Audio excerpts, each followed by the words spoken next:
braids up here going straight to the back, and that'll just help me to easily part my closure going anyway. So I sped this part up. I'm just sewing my braids down.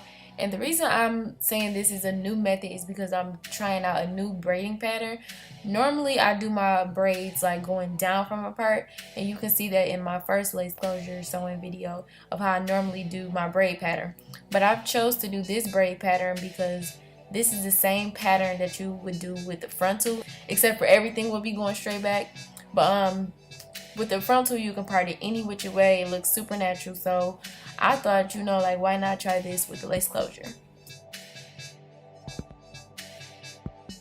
So this is the hair I'm using. It's Her Given hair, and this is the kinky blowout texture, and I am, oh my gosh, in love with it.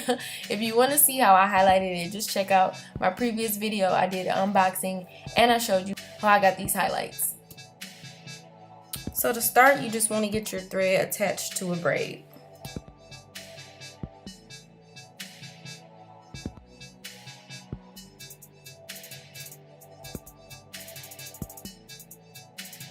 So here I'm just going in and grabbing that corner of my closure and bringing that on down. And this is going to act like it's an anchor to hold that closure down, hold it tight, and hold it in place.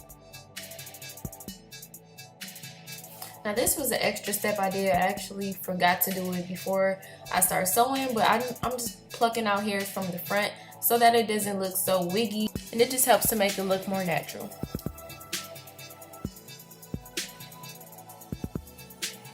Okay, back to sewing this closure down. So now that I've sewn through the corner of the closure, I'm gonna go in and sew towards that end part of my braid. And like I said, that's gonna act as an anchor to hold that closure down and to hold it flat and in place. And right here, I'm just securing that stitch by going through, looping it around a few times.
Now I'm going ahead and sewing my closure down all the way around. And when you're doing this, you want to make sure you're doing the back a little looser than you do on the sides, because you don't want to pull it to the back before you're completely done with it.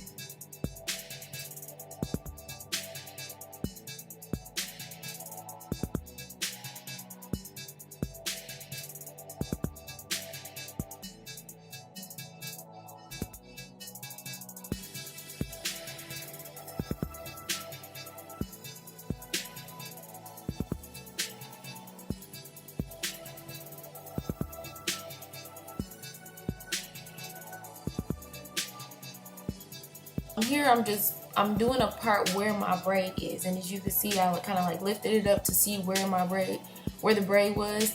And I'm going to take this, pull your closure up to where you want it to be, and I'm going to stitch on that braid, doing in a, what's this, y'all, a vertical line.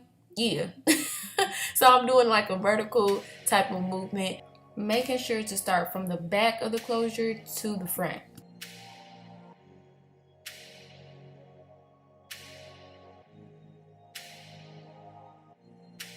You just watch this part. Just watch. When I sew it like that, what you want to do is, yeah, put it back in close to where you just sewed, so you don't have like a big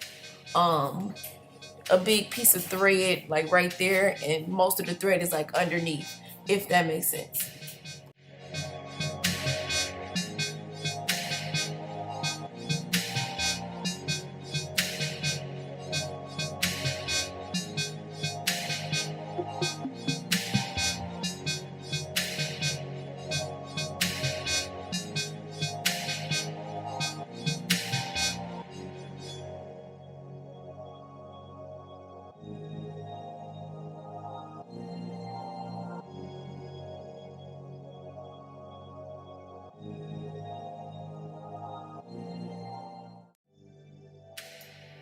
Here I'm just parting where another braid is. I'm making sure that's where the braid is, and I'm gonna go back under and begin to sew, like sew this down.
So I'm about to attempt to show y'all how I flip my tracks without cutting them while I have them doubled.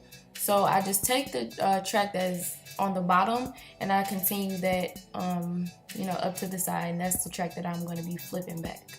And this will help it to lay flatter instead of bringing both tracks to the front, because that'll be really bulky. So just bring one of those tracks and then flip it back and then continue to sew them both together.